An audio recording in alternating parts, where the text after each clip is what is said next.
நம்ம இப்போ இதில் ஒரு கப்பு அவல் எடுத்து ஊற வச்சு எடுத்துக்கலாம். ஒரு 20 நிமிஷம் நல்லா கழுவிட்டு ஊற வச்சு எடுத்துக்கலாம்.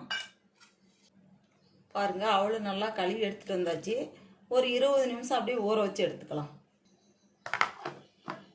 பாருங்கள், இப்போ 20 நிமிஷம் ஆயிடுச்சு. நல்லா அவள் ஊறி மேலே அப்படியே மேலே மிதந்து வந்துருச்சு. பாருங்கள், இப்போ தண்ணியெல்லாம் சுத்தமாக நம்ம வடிகட்டி எடுத்துக்கலாம். வேறு பாத்திரத்தில் எடுத்துக்கலாம். அப்படியே அவளுக்கு புளிஞ்சு எடுத்து போட்டுடலாம், தண்ணி இல்லாமல். பாருங்கள், எல்லாம் தண்ணியெல்லாம் வடிகட்டி எடுத்தாச்சு. அவளை 1/4 கப்பு கடல மாவு எடுத்துருக்குறேன். 1 கப்பு நாம் அவல் எடுத்தோம், அதனால 1/4 கப்பு கடல மாவு, 2 ஸ்பூன் அரிசி மாவு,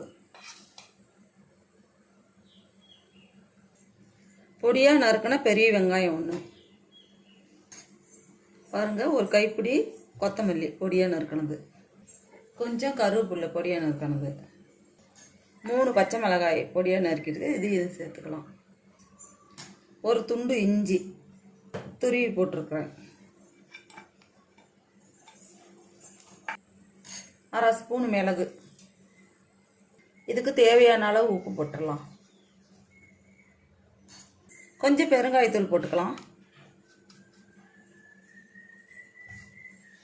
இதெல்லாம் சேர்த்து நல்லா கலந்து பிசைஞ்சு எடுத்துக்கலாம். பாருங்கள், நல்லா எல்லாம் கலந்து விட்டு பிசைஞ்சு எடுத்தாச்சு. நம்ம உளுத்தம்பருப்பு ஊற வச்சு தான் மெதுவடை செய்வோம். உளுத்தம்பருப்பு ஊற வைக்காமல் பிடிக்காமலே டக்குன்னு நம்ம செஞ்சு முடிச்சிடலாம் மெதுவடை. பாருங்கள், எல்லாம் பிசைஞ்சாச்சு. அப்படியே இருக்கட்டும், தண்ணியெல்லாம் எதுவும் ஊற்ற தேவையில்லை. கலந்து பிசைஞ்சாலும் இந்த அளவுக்கு வந்துடும். பாருங்கள், தண்ணியில் தொட்டு தொட்டு பெருசு உருண்டை பிடிச்சி பாருங்கள்.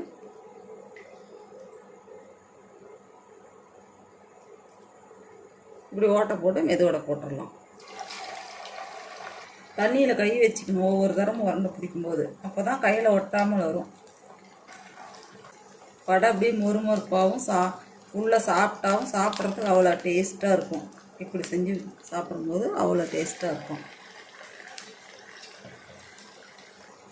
1 கப்பு அவள், ஒரு 1/4 கப்பு கடல மாவு இருந்தால் போதும், டக்குன்னு நாம் மெதுவடை செஞ்சிடலாம்.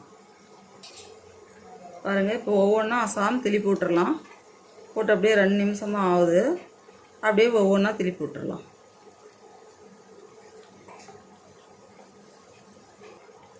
பாருங்கள், எல்லாம் எண்ணெயெல்லாம் சலசலப்பெல்லாம் அடங்கிருச்சு. நல்லா வடையெல்லாம் வெந்து செவந்து வந்துருச்சு. இப்போ நம்ம எடுத்துடலாம்.